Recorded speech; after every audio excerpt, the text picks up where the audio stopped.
여러분은 혹시 다른 사람을 판단하신 적이 있으십니까? 저 사람은 왜 저럴까? 나라면 절대 저렇게 하지 않을 텐데. 우리는 살면서 수없이 많은 순간 다른 사람의 잘못을 보며 돌을 들어 올립니다. 마음속으로, 때로는 말로 그 사람을 향해 던질 준비를 합니다. 하지만 오늘 우리가 함께 나눌 이야기는 그 돌을 내려놓게 만든 한마디에 관한 것입니다. 2000년 전 예루살렘 성전뜰에서 벌어진 한 사건. 한 여인과 그녀를 돌로 치려던 사람들, 그리고 그 한가운데 계셨던 예수님의 이야기입니다. 이것은 단순한 역사 이야기가 아닙니다. 오늘 우리 자신의 이야기입니다. 이야기를 시작하기 전에 구독 버튼을 누르시고 하나님의 은혜를 누리세요. 여러분의 구독이 하나님의 말씀을 실천하는 것 중 하나입니다. 그리고 사람을 판단한 적이 있다면 댓글로 하나님 회개합니다 라고 적어주세요. 자, 그럼 하나님의 은혜가 가득한 요한복음 8장을 들여다보겠습니다. 요한복음 8장은 신약 성경에서 가장 감동적인 장면 중 하나를 기록하고 있습니다. 가늠한 여인이라는 제목으로 널리 알려진 이 사건은 예수님의 가르침 중에서도 특별히 은혜와 사랑의 본질을 보여주는 이야기입니다. 당시 유대 사회는 율법이 모든 것을 지배하던 시대였습니다. 율법은 하나님께서 주신 거룩한 기준이었고 그 율법을 지키는 것이 곧 신앙의 증표였습니다. 특히 간음죄는 십계명에서 명백히 금지한 죄였고 레위기와 신명기에는 그 형벌이 분명히 기록되어 있었습니다. 간음하다가 잡힌 남녀는 둘 다 돌로 쳐서 죽여야 한다. 이것이 율법의 명령이었습니다. 그런데 이 사건에는 묘한 점이 있습니다. 간음은 두 사람이 함께 저지르는 죄인데 왜 여자만 끌려왔을까요? 남자는 어디로 갔을까요? 이미 여기서부터 우리는 이 사건이 단순한 율법 집행이 아니라 예수님을 시험하기 위한 계획된 함정이었음을 눈치챌 수 있습니다. 때는 기원 후 30년경, 예루살렘은 로마의 지배 아래에 있었습니다. 유대인들은 자신들의 종교적 전통과 율법을 지키며 살았지만 정치적으로는 로마 총독의 권위 아래에 있었습니다. 이것은 매우 복잡한 상황을 만들어냈습니다. 유대인들은 율법대로 사형을 집행하고 싶었지만 로마 법은 그들에게 사형 집행권을 허락하지 않았습니다. 오직 로마 총독만이 사형을 명령할 수 있었습니다. 이런 배경 속에서 예수님은 성전에서 가르치고 계셨습니다. 성전은 예루살렘의 심장부였습니다. 하나님께 예배드리는 거룩한 장소이자 율법 교사들이 백성을 가르치는 곳이었습니다. 새벽 일찍부터 사람들이 모여들었고 예수님의 말씀을 듣기 위해 성전뜰은 가득 찼습니다. 바로 그때였습니다. 서기관들과 바리새인들이 한 여인을 억지로 끌고 왔습니다. 사람들의 시선이 일제히 그 여인에게로 쏠렸습니다. 서기관들과 바리새인들, 이들은 당시 유대 사회의 종교 지도자들이었습니다. 서기관은 율법을 연구하고 기록하며 가르치는 사람들이었습니다. 성경을 베껴 쓰고 율법의 세세한 부분까지 해석하며 백성들에게 어떻게 살아야 하는지를 알려주는 역할이었습니다. 바리새인은 구별된 자라는 뜻을 가진 사람들이었습니다. 그들은 율법을 철저히 지키고 세상과 구별된 거룩한 삶을 살고자 했던 사람들이었습니다. 일주일에 2번 금식하고 소득의 11조를 정확히 드리고 안식일 규정을 엄격하게 지켰습니다. 겉으로 보기에 이들은 매우 경건한 사람들이었습니다. 하지만 그들의 마음속에는 교만이 자리 잡고 있었습니다. 우리는 율법을 지키는 의로운 사람들이다. 저런 죄인들과는 다르다. 이런 생각이 그들을 지배하고 있었습니다. 그들은 예수님을 시기했습니다. 예수님께서 안식일에 병자를 고치시고 죄인들과 함께 식사하시며 율법의 형식보다 사람의 마음을 더 중요하게 여기시는 것이 그들의 눈에는 율법을 무시하는 것처럼 보였습니다. 저 사람이 정말 하나님께서 보내신 선지자라면 율법을 무시할 리가 없다. 저 사람은 거짓 선생이다. 그들은 예수님을 함정에 빠뜨릴 기회를 노리고 있었습니다. 그리고 마침내 그 기회가 왔습니다. 간음하다 잡힌 여인. 만약 예수님께서 용서하라고 하시면 율법을 무시하는 거짓 선생이라고 고발할 수 있습니다. 만약 돌로 치라고 하시면 로마 법을 어긴 것이 되어 로마 총독에게 고발할 수 있습니다. 또한 자비롭고 사랑이 많다던 예수님의 이미지와도 모순됩니다. 어느 쪽으로 대답하시든 예수님은 곤란한 상황에 빠질 것이었습니다. 여러분은 이런 상황을 경험해 보신 적 있으십니까? 누군가의 잘못을 이용해서 다른 목적을 이루려고 하는 사람들을 만나신 적이 있나요? 이제 그 여인을 생각해 봅시다. 성경은 그녀의 이름을 기록하지 않습니다. 나이도, 가족도, 어떻게 그런 상황에 처하게 되었는지도 알려주지 않습니다. 그저 가늠하다 잡힌 여인이라는 말뿐입니다. 하지만 우리는 상상할 수 있습니다. 새벽 일찍, 아마도 잠자리에서 서기관들과 바리새인들이 갑자기 들이닥쳤을 것입니다. 그녀는 황급히 옷을 챙겨 입을 틈도 없이 사람들 앞으로 끌려 나왔을 것입니다. 수치심, 두려움, 절망, 모든 사람의 눈이 자신을 향해 있습니다. 손가락질하는 소리가 들립니다. 저 여자를 보라. 가늠한 여자다. 그녀는 무릎을 꿇고 땅바닥에 앉았습니다. 아니, 아마도 밀쳐져서 넘어졌을 것입니다. 곧 돌이 날아올 것입니다. 첫 번째 돌이 머리를 맞추면 피가 흐를 것입니다. 두 번째, 세 번째 돌들이 온몸을 강타하면 숨을 쉴 수 없을 것입니다. 그렇게 죽어갈 것입니다. 율법의 심판 아래 그녀는 죄를 지었습니까? 예, 지었습니다. 성경은 그녀의 죄를 변명하지 않습니다. 하지만 여기서 우리가 잠시 생각해 봐야 할 것이 있습니다. 간음은 혼자 저지를 수 없는 죄입니다. 분명히 남자도 있었을 것입니다. 그런데 왜 남자는 보이지 않습니까? 율법은 분명히 말합니다. 간음하다 잡힌 남자와 여자를 둘 다 돌로 쳐라. 둘 다입니다. 하지만 여기에는 여자만 있습니다. 이것은 무엇을 의미합니까? 이들은 처음부터 율법의 정의를 실현하려는 것이 아니었습니다. 그들의 목적은 예수님을 함정에 빠뜨리는 것이었습니다. 그 여인은 그들의 도구였습니다. 한 사람의 인생이, 한 여인의 생명이 정치적 계략의 도구로 사용되고 있었던 것입니다. 선생이여, 이 여자가 간음하다가 현장에서 잡혔나이다. 모세는 율법에 이런 여자를 돌로 치라 명하였거니와 선생은 어떻게 말하겠나이까? 그들의 목소리는 확신에 차 있었습니다. 이번에야말로 예수님을 궁지에 몰아넣었다고 생각했습니다. 성전들은 조용해졌습니다. 사람들은 예수님의 대답을 기다렸습니다. 그 여인도 고개를 들지 못한 채 예수님의 말씀을 기다렸습니다. 여러분이 만약 그 자리에 계셨다면 어떠셨을까요? 만약 여러분이 그 여인이었다면 어떤 마음이었을까요?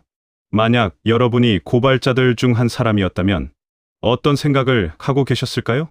그런데 예수님께서 하신 행동은 모두의 예상을 뒤엎는 것이었습니다. 예수님께서는 아무 대답도 하지 않으셨습니다. 대신 몸을 굽혀 손가락으로 땅바닥에 무언가를 쓰기 시작하셨습니다. 성경은 예수님께서 무엇을 쓰셨는지 기록하지 않습니다. 어떤 학자들은 십계명을 쓰셨을 것이라고 말합니다. 어떤 이들은 고발자들의 죄를 쓰셨을 것이라고 말합니다. 우리는 정확히 알 수 없습니다. 하지만 분명한 것은 예수님께서 즉각적인 대답을 피하셨다는 것입니다. 왜 그러셨을까요? 예수님께서는 그들의 함정을 아셨습니다. 또한 예수님께서는 이 상황이 단순히 율법 해석의 문제가 아니라 한 사람의 생명과 영혼이 걸린 문제임을 아셨습니다. 성급한 판단은 생명을 앗아갈 수 있습니다. 예수님께서는 시간을 두고 계셨던 것입니다. 고발자들은 계속 물었습니다. 그들은 예수님께서 반드시 대답하시도록 만들고 싶었습니다. 대답하십시오. 율법은 분명합니다. 이 여자를 어떻게 해야 합니까? 그들의 목소리에는 조급함이 묻어났습니다. 그때 예수님께서 일어나셨습니다. 그리고 그들을 향해 말씀하셨습니다. 너희 중에 죄 없는 자가 먼저 돌로 치라. 그리고 다시 몸을 굽혀 땅에 쓰기 시작하셨습니다. 짧은 한마디였습니다. 하지만 그 한마디가 모든 것을 바꾸어 놓았습니다. 너희 중에 죄 없는 자가 먼저 돌로 치라. 이 말씀은 율법을 부정하는 것이 아니었습니다. 오히려 율법의 정신을 더 깊이 드러내는 말씀이었습니다. 율법은 죄를 심판하라고 명령합니다. 맞습니다. 하지만 심판하는 자도 의로워야 합니다. 자신도 죄인이면서 다른 사람을 심판할 자격이 있습니까? 죄 없는 자. 이 말을 들은 순간 고발자들의 마음에 무슨 일이 일어났을까요? 그들은 돌을 들고 있었습니다. 던질 준비가 되어 있었습니다. 하지만 그들의 손이 멈추었습니다. 나는 죄가 없는가? 양심이 그들에게 말하기 시작했습니다. 너도 남 몰래 잘못한 일이 있지 않은가? 너도 마음속으로 미워한 일이 있지 않은가? 너도 교만하고 위선적인 순간이 있지 않았는가? 양심이란 하나님께서 우리 마음속에 두신 거룩한 목소리입니다. 다른 사람의 죄를 볼 때는 눈이 밝지만 자신의 죄를 볼 때는 눈이 어두운 것이 사람의 본성입니다. 하지만 예수님의 그 한마디가 그들의 양심을 깨웠습니다. 성경은 이렇게 기록합니다. 그들이 이 말씀을 듣고 양심의 가책을 느껴 나이가 많은 자부터 시작하여 젊은 자까지 하나씩 나가고 나이가 많은 자부터 나갔습니다. 나이가 많다는 것은 인생을 더 많이 살았다는 뜻입니다. 더 많은 경험을 했고 더 많은 실수도 했고 더 많은 죄도 지었다는 뜻입니다. 그래서 나이 든 사람이 먼저 돌을 내려놓았습니다. 자신이 얼마나 많은 허물을 가진 사람인지 그들은 알았던 것입니다. 하나씩 돌 떨어지는 소리가 들렸습니다. 툭, 툭, 툭. 처음에는 한두 사람, 그 다음에는 더 많은 사람들이, 결국 모든 사람이 돌을 내려놓고 떠났습니다. 이윽고 예수님과 그 여인만 남았습니다. 예수님께서 일어나 그 여인에게 물으셨습니다. 여자여, 너를 고발하던 그들이 어디 있느냐? 너를 정죄한 자가 없느냐? 여인이 대답했습니다. 주여, 없나이다. 그녀의 목소리는 떨렸을 것입니다. 방금 전까지 죽음 앞에 서 있었던 사람, 그런데 지금 살아 있습니다. 고발자들이 모두 사라졌습니다. 그리고 예수님께서 말씀하셨습니다. 나도 너를 정죄하지 아니하노니 가서 다시는 죄를 범하지 말라. 나도 너를 정죄하지 아니하노니. 이 말씀 속에는 엄청난 은혜가 담겨 있습니다. 예수님께서는 유일하게 죄 없는 분이셨습니다. 율법을 완전히 지키신 분이셨습니다. 그러므로 예수님께서는 그 여인에게 돌을 던질 자격이 있는 유일한 분이셨습니다. 하지만 예수님께서는 돌을 던지지 않으셨습니다. 대신 용서하셨습니다. 나도 너를 정죄하지 아니하노니. 정죄한다는 것은 무엇입니까? 정죄란 죄를 판단하고 형벌을 선언하는 것을 말합니다. 너는 이런 죄를 지었으니 이런 벌을 받아야 한다. 이것이 정죄입니다. 하지만 예수님께서는 정죄하지 않으셨습니다. 그렇다면 예수님께서는 그 여인의 죄를 죄가 아니라고 하셨습니까? 아닙니다. 예수님께서는 분명히 말씀하셨습니다. 가서 다시는 죄를 범하지 말라. 죄는 죄입니다. 하지만 예수님께서는 그 죄 때문에 그 사람을 버리지 않으셨습니다. 대신 회개할 기회를 주셨습니다. 새롭게 살 기회를 주셨습니다. 이것이 은혜입니다. 은혜란 받을 자격이 없는 사람에게 주어지는 선물을 말합니다. 마치 자녀가 잘못했을 때도 부모가 품어주고 다시 기회를 주는 것과 같습니다. 우리는 모두 하나님 앞에 죄인입니다. 하지만 하나님께서는 우리를 정죄하지 않으시고 예수 그리스도를 통해 용서하시고 새 생명을 주십니다. 이것이 복음입니다. 이것이 기독교 신앙의 핵심입니다. 그 여인은 그날 두 가지를 얻었습니다. 첫째, 생명을 얻었습니다. 물리적으로 죽음에서 구원받았습니다. 둘째, 더 중요하게 새로운 시작을 얻었습니다. 가서 다시는 죄를 범하지 말라. 이것은 단순한 경고가 아닙니다. 이것은 격려입니다. 너는 이제 다르게 살 수 있다. 과거에 묶여 있지 말고 새롭게 살아라. 오늘 이 이야기를 통해 우리는 세 가지를 깊이 생각하게 됩니다. 첫째, 우리 모두는 죄인이라는 사실입니다. 고발자들은 의롭다고 생각했습니다. 하지만 예수님의 한마디 앞에서 그들도 자신들이 죄인임을 깨달았습니다. 로마서 3장 23절은 말합니다. 모든 사람이 죄를 범하였음에 하나님의 영광에 이르지 못하더니 우리는 다른 사람의 죄를 볼 때는 눈이 밝습니다. 하지만 우리 자신을 볼 때는 관대합니다. 오늘 우리는 어떻습니까? 우리도 마음속에 돌을 들고 있지는 않습니까? 저 사람은 저래서 안 돼. 저런 사람은 용서받을 자격이 없어. 하지만 우리 자신은 어떻습니까?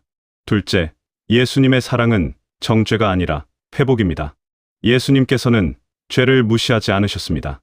하지만 죄인을 버리지도 않으셨습니다. 대신 회개하고 새롭게 살 기회를 주셨습니다. 요한복음 3장 17절은 이렇게 말합니다. 하나님이 그 아들을 세상에 보내신 것은 세상을 심판하려 하심이 아니요 그로 말미암아 세상이 구원을 받게 하려 하심이라. 예수님께서 이 땅에 오신 목적은 심판이 아니라 구원이었습니다. 우리는 지금 어떻게 살고 있습니까? 다른 사람을 심판하며 살고 있습니까? 아니면 회복시키며 살고 있습니까? 셋째, 진정한 변화는 정죄가 아니라 사랑에서 시작됩니다. 그 여인은 율법의 위협 때문에 변화한 것이 아닙니다. 예수님의 용서와 사랑을 경험했기 때문에 변화할 수 있었습니다. 우리가 정말로 변화하는 것은 누군가가 우리를 비난할 때가 아닙니다. 누군가가 우리를 있는 그대로 받아들이면서도 더 나은 사람이 될 수 있다고 믿어줄 때입니다. 이것이 하나님께서 우리를 대하시는 방식입니다. 오늘 우리 모두 손에 들고 있던 돌을 내려놓으면 어떨까요? 우리가 판단하고 정죄하려던 그 사람을 예수님의 눈으로 다시 바라보면 어떨까요? 예수님께서는 우리를 정죄하지 않으셨습니다. 대신 사랑하시고 용서하시고 새롭게 살 기회를 주셨습니다. 우리도 그렇게 살 수 있습니다. 서로를 정죄하지 않고 서로를 용서하고 서로에게 새로운 시작을 선물하는 삶. 그것이 예수님께서 보여주신 삶입니다. 요한복음 8장의 이 이야기가 오늘 우리의 마음을 만지길 기도합니다. 손에 들었던 돌을 내려놓고 대신 서로를 향해 손을 내미는 우리가 되길 소망합니다. 함께 묵상하며 기도합시다. 오늘 이 은혜로운 말씀을 끝까지 들으셨다면 지금 바로 구독을 누르시고 댓글로 감사합니다 하나님 이라고 적어주세요. 다음 시간에도 은혜로운 이야기로 찾아뵙겠습니다. 평안하십시오.